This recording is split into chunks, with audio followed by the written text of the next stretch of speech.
अपनी जिंदगी सिर्फ मुखलस लोगों के सामने खोलिए, बाकी सब तो बस जानने का तजस्सुस रखते हैं। लोग जब पूछते हैं कि आप क्या काम करते हैं, असल में वो हिसाब लगाते हैं कि आपको कितनी इज्जत देनी है।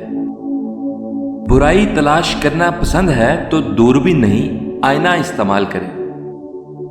जो शख्स रूखी सूखी खाकर मुतमईन रहता है वो सबसे ज्यादा दौलतमंद है, क्योंकि इत्मीनान फितरत की सबसे बड़ी दौलत है। ज़मीर सबका जागता है तब जब जुल्म खुद पे हो। लोगों के बदले हुए मिजाज ही तो हमें इंसान बनाते हैं, वरना तो हम समझ ही ना पाएं कि जिंदगी कितनी मुश्किल है। जिस लहजे में बात करो उस लहजे में सुनना भी सीखो।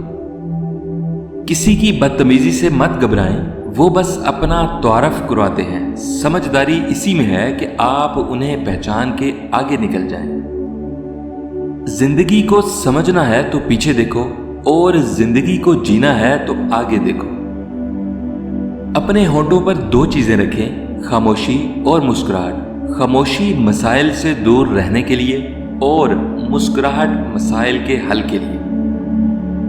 झूठे इंसान की ऊंची आवाज सच्चे इंसान को खामोश करा देती है, लेकिन सच्चे इंसान की खामोशी झूठे इंसान की बुनियादें हिला देती है।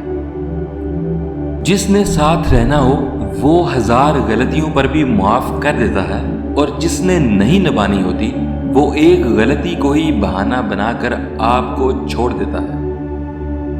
लोग हमेशा अपनी मर्जी के मुताबिक सोचते हैं, इसलिए वजाहतें देने का कोई फायदा नहीं। जो इंसान जितना खामोश रहता है वो अपनी इज्जत को उतना महफूज रखता है।